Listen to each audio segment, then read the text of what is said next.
అయితే మన సర్కారు అసెంబ్లీల బడ్జెట్ పెట్టిందోలా అంటే ఈ ఏడాది వచ్చే ఆమ్దాని ఎంత, ఖర్చులేంది, ఎవరికి ఎంత ఇచ్చుడు, ఏ శాఖకు ఎంత అప్పజెప్పుడు, రైతులకేంది, ఆడపడుచుల ముచ్చటేంది, బడిపోరల చదువుల కోసం ఏ పాటు పెట్టిండు, ఇగో గిట్లా అన్ని లెక్కలుంటాయి అన్నట్టు మన పైసల మంత్రి బట్టిసారు పద్దు ముచ్చట్లు కాగితంలా అచ్చరం పొల్లు పోకుండా చదివి వినిపించిండు. మరి ఆ పైసల లెక్కేంది, బట్టిసారి పెట్టిన బడ్జెట్ ఎట్లున్నది, గవన్నీ అరుచుకుందాం. అగో మన పైసల మంత్రి బట్టిసారు 3 లక్షల కోట్ల బడ్జెట్ పాఠం మంచిగా చదివి అప్పచెప్పిండు. 3 ముక్కల ఈనురి. రైతులకు పెట్టుబడి సహాయం కోసం రైతు భరోసా పథకం ద్వారా ప్రతి సీజన్ కు ఎకరాకి 6,000 చొప్పున 2 పంటలకు కలిపి సంవత్సరానికి 12,000 రూపాయలు సహాయం అందిస్తున్నాం. ఈ బడ్జెట్లో పశుసంవర్ధక మత్స్య శాఖకు 1,529 కోట్ల రూపాయలని ప్రతిపాదిస్తున్నాము. ఈ బడ్జెట్లో పరిశ్రమల శాఖకు 3,490 కోట్ల రూపాయలు ప్రతిపాదిస్తున్నాం. ఈ బడ్జెట్లో మైనార్టీ సంక్షేమానికి 3,769 కోట్ల రూపాయలు ప్రతిపాదిస్తున్నాం. రాష్ట్రంలోని ఐకేపీ సంఘాల్లోని 1 కోటి మంది మహిళలను కోటీశ్వరం చేయాలనేది మా ప్రభుత్వ సంకల్పం. అందుకోసం 5 సంవత్సరాల్లో 1,00,000 కోట్ల రూపాయల మేరకు బ్యాంకు ద్వారా రుణాలను ఇప్పించే ప్రయత్నం చేస్తున్నాం.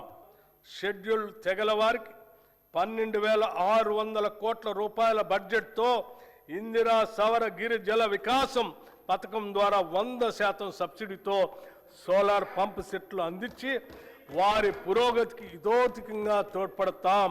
అసలు ముచ్చట్ల కద్దాం. సరే 1,000 కోట్లు 100 కోట్లు అనుకుంటా ఆంకలైతే చెప్పిండు గాని మరి వాటిని ఎట్లా అమలు చేసుడు, ఎట్లా పెడతారు, ఏంది కథ, అసలు పెట్టేది ఉన్నదా లేకుంటే పేపర్ల మందమేనా? గా ముచ్చట్నైతే నమ్మకం వచ్చేటట్టు కరెక్ట్ గా చెప్పలేదు. బట్టిసారి చదివిన బడ్జెట్ పాఠం ఇండోలకు గట్టనే అనిపించింది. మరి సార్ చెప్పిన బడ్జెట్ పాఠం అమలైతేయో గావో గాని కమ్సే కమ్ చదివి వినిపించిన దాంట్లల్లో కూడా అన్యాయమే అయింది. 6 గ్యారంటీల పేరుతోని అధికారంలోకి వచ్చింది కదా అని ఈ చెయ్యి పార్టీ పోయిన బడ్జెట్ లెక్కల్ని ఈ బడ్జెట్ లో కూడా గా గ్యారంటీల తెరవకే బోలే. ఇక బీసీలకు, ఎస్సీలకు, ఎస్టీలకు మొండి చెయ్యి చూయించింది ఈ చెయ్యి సర్కారు. మన ఆడపడుచులకు ఇతర 2,500 ముచ్చట్నే లేదు. ఇవన్నీ కాదు గాని ఈ బడ్జెట్ ఎట్లున్నదో మన హరీష్ అన్న చెప్తాడు, ఈనాలే మీరందరూ. గత బడ్జెట్ ప్రసంగం కన్నా ఈ బడ్జెట్ ప్రసంగంలో 20 పేజీలు పెంచారు, 20,000 కోట్ల బడ్జెట్ పెంచారు తప్ప 6 గ్యారంటీల ప్రస్తావన గాని దానికి అవసరమైన నిధులు కేటాయింపు చేయలేకపోయారు. నిధులు ఖర్చు చేయని పథకాలకు తిరిగి మళ్ళీ ఇది ఈ బడ్జెట్ లో కూడా అవే పథకాలు, అదే నామస్మరణ, అదే కేటాయింపు. పోయిన బడ్జెట్ లో రాజీవ్ యువ వికాసానికి 6,000 కోట్లు పెట్టామన్నారు, 6 పైసలు కూడా ఖర్చు పెట్టలేదు. మళ్ళీ ఈ బడ్జెట్ ప్రసంగంలో మళ్ళీ అదే రాజీవ్ యువ వికాసం పథకం గురించి ఏదో గొప్పగా చెప్పారు.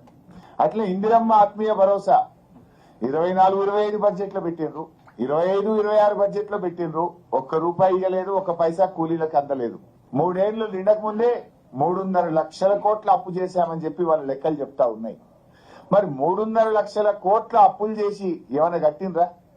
బీఆర్ఎస్ పార్టీ ఓ సెక్రటరియట్ కట్టింది, ఓ అంబేద్కర్ కట్టింది, ఓ కాళేశ్వరం కట్టింది, ఓ మిషన్ భగీరథ కట్టింది, చెక్ డ్యాములు కట్టింది, చెరువులు కట్టింది. బీఆర్ఎస్ ఎన్నో ఆస్తుల కల్పన చేసింది.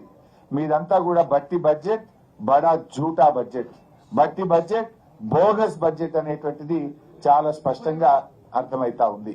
ఇది మన బట్టిసారు చదివి వినిపించిన బడ్జెట్ అసలు సంగతి.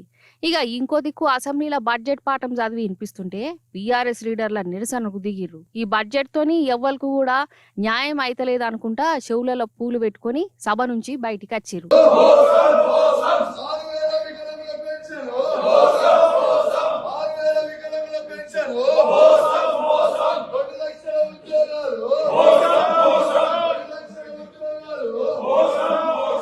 ఇక అటెంక ధర్నాకు దిగిరు. రైతులకు, నిరుద్యోగులకు, ఆడపడుచులకు ఈ బడ్జెట్ తోని మల్క అన్యాయమే చేసినని గరమైతురు. మొత్తానికి చేయి పార్టీ జనం చెవులలో పూలు పెట్టి పేరుకు తగ్గట్టే అందరికి పెద్ద చేయి చూయించిందని చెప్పుకుంటురు.